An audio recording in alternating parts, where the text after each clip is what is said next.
थोड़ा मैथिली से स्टार्ट किया जाए। उसके बाद हम आपको इस बिहार की यात्रा कराएंगे। मैथिली के बाद आपको हम मगही में ले जाएंगे, मगही के बाद हम आपको भोजपुरी में ले जाएंगे, उसके बाद फिर हम आपको उर्दू में ले जाएंगे और तब हम आपको बताएंगे कि भाषा किसी के बाबूजी की नहीं है, भाषा हम सब की है। ठीक है, तो कहने का तात्पर्य हमारा ये है। और सुंदरता आपको दिखेगी उसमें। तो 10-15 मिनट टाइम तो दे ही सकते हैं आप लोग को, दिक्कत?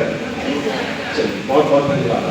तो आप सभी लोगों को पता है कि राम जी की जो शादी हुई मिथिला में, तो 10-15 दिन तक बारात हुई थी। ये जो नौरोज सिस्टम हम लोग मनाते हैं ना, कि दूल्हा ब्याह करके जाता है तो 9 दिन रहता है ससुराल में, तो शुरुआत वहीं से है। इस बात का ध्यान रखिएगा। 15 दिन रहे थे यहाँ, और 15 दिन रहने के बाद भी यहाँ लोग नहीं छोड़ रहे थे कि मैं कहना और रह के यहाँ। लेकिन समस्या ये थी कि अयोध्या सच के तैयार थी। अब अयोध्या सच के तैयार है, गाड़ी वाड़ी लगी हुई है, लेकिन चूंकि 4 बेटियों की शादी हुई थी एक साथ, हम लोग मिथिला के लोग सोचिए कितने होशियार होते हैं, तय किए एक बेटी का विवाह और एक के मंडप में 4 बेटी। हम लोग समझ में आ गया कि नहीं भाई सस्ते में निपटा दिया हम लोग उस टाइप के लोग हैं शुरू से, बात समझ रहे हैं ना? हाँ, तो 4 लड़कियां जा रही हैं। अब 4 लड़की जा रही है तो 4 लड़कियों का पूरा झुंड है। आपने सुना भी होगा इस गाने को। अब झुंड है और बहुत सुंदर सुंदर वर है। आप समझ सकते हैं, जहाँ राम जी वर हो, जहाँ लक्ष्मण जी वर हो, जहाँ भरत जी, जहाँ शत्रुघ्न जी हो, ऑटोमेटिक सी बात है सुंदरता की क्या क्या कह सकते हैं, क्या बात कर सकते हैं। तो अब यहाँ पर यह है कि चूंकि लक्ष्मण जी किशोरावस्था में थे, किशोरावस्था में जन्म करते हैं आप लोग, हम लोग भी भाई के ससुराल बहुत गए हुए हैं, अंदाजा होगा किस तरह का इंटेंशन रहता है। ठीक है, लेकिन आप उनका भी शादी हो ही चुका है। तो उस अवस्था में इंसान मनमौजी अवस्था में होता है। अब भौजी से कम और साली से उसका ज्यादा नाता रहता है। अगर कहीं धोखे से भौजी कुछ कहा तो बात नहीं मानेंगे, लेकिन भौजी का बहन अगर कहा दिया तो रात के 12 बजे में आइसक्रीम लेके पहुंचा देता है। तो यहीं से जा रहे थे।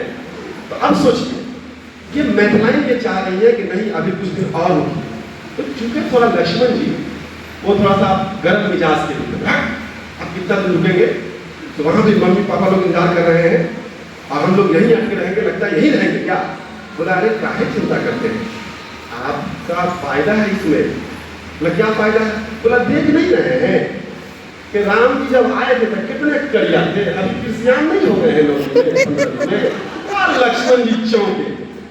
बोला कैसे? तो अब उसी को गीत में जो है प्रस्तुत किया है। वो लिखने वाले का नाम मुझे याद नहीं आ रहा है, मैंने केवल गीत सुना है तो मैंने उसको कंफर्म कर लिया है। तो अब वो मैथिलाइन कहती है, पहुना मिथिले में रहुना, पहुना मिथिले में रहुना, जौने सुखबा ससुरारी में, जौने सुखबा ससुरारी में, तौनो सुखबा कहूना, ये पहुना मिथिले में रहुना। लक्ष्मण जी सोचता होते नहीं आप नहीं रहेंगे, बहुत नंबर आ गया, बहुत परेशानी और अयोध्या सच के तैयार है। तो बोलते कहने फायदा है? क्या फायदा है? बोला नहीं देख रहे हैं कि आपके जब भैया आए थे तो कितने काले थे, अभी फिर श्याम हो गए, कुछ दिन और रहिएगा तब गोरे हो जाएंगे। बोला कैसे?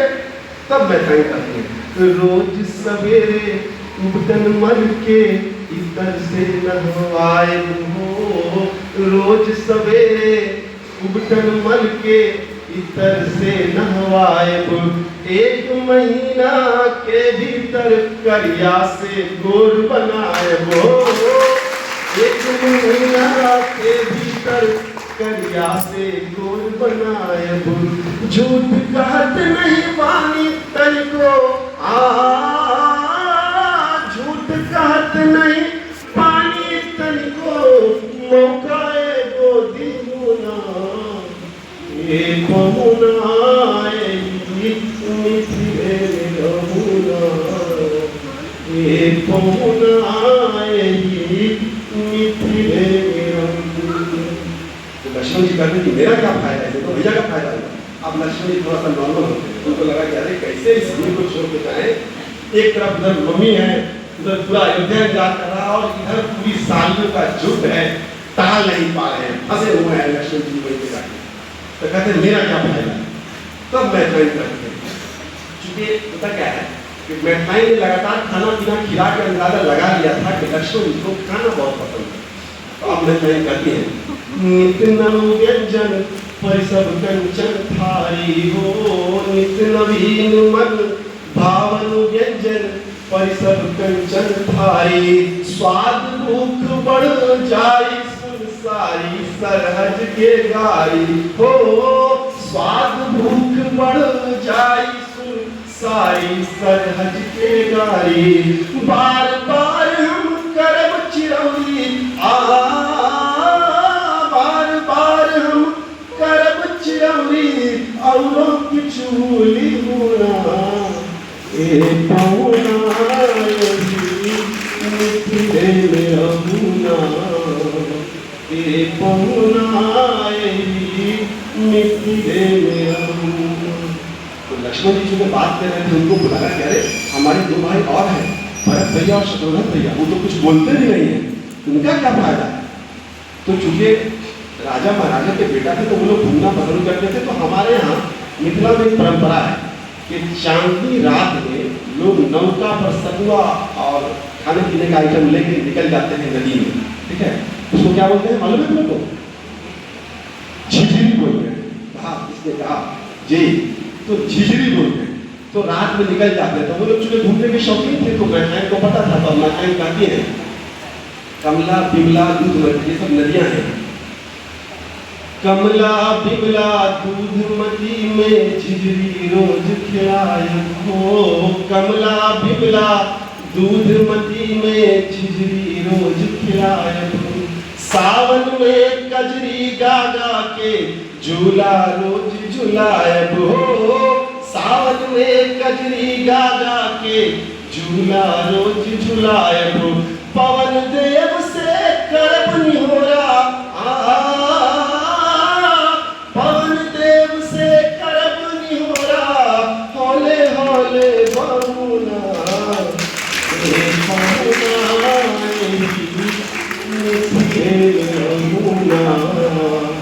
ए बहुना